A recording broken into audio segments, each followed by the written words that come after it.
नमस्कार. नमस्कार. फक्त योजना या यूट्यूब चॅनलमध्ये मी ओमकार तुमचं स्वागत करतो. एक नवी बातमी येते. लोकमत या वृत्तपत्रामध्ये आलेली अखेर खाजगी शाळेत ही पूर्वीप्रमाणे आता आर-टी प्रवेश सुरू होणार आहे आणि तसेच राज्य शासनाच्या प्राथमिक शिक्षण संचालकांना तशा सूचना देखील देण्यात आल्या आहेत. तर यामध्ये अशा प्रकारची ही बातमी तुम्ही पाहू शकता. तर यामध्ये सर्वात महत्त्वाची सूचना म्हणजे राज्य शासनाच्या पत्रानुसार आर-टी पोर्टलवर बदलासाठी नॅशनल इन्फॉर्मॅटिक्स सेंटरला सूचना दिल्या आहेत. शासनाने दिलेल्या नवीन निर्देशानुसार प्रवेश प्रक्रिया पुन्हा नव्याने राबवली जाणार आहे. तर अशा प्रकारे ज्यांनी वेबसाईट डेव्हलपमेंट आहे ज्यांच्याकडे तर त्यांना सूचना देण्यात आल्या आहेत अशी माहिती यामध्ये प्रसिद्ध करण्यात आली आहे.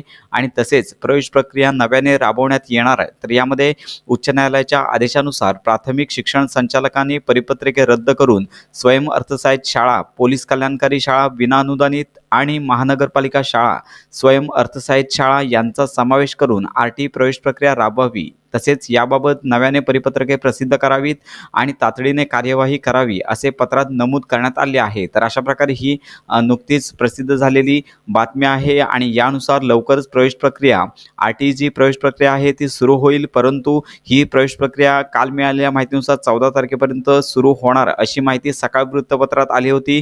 परंतु नक्की कधी सुरू होईल या संदर्भात खात्रीशीर माहिती देता येणार नाही आहे. तर या संदर्भात सविस्तर माहिती मिळाल्यानंतर अपडेट आपल्या चॅनलवर दिल्या जातील. त्यामुळे खात्रीशीर माहिती मिळवण्याकरता आपल्या फक्त योजना या यूट्यूब चॅनलच्या कनेक्टमध्ये राहा.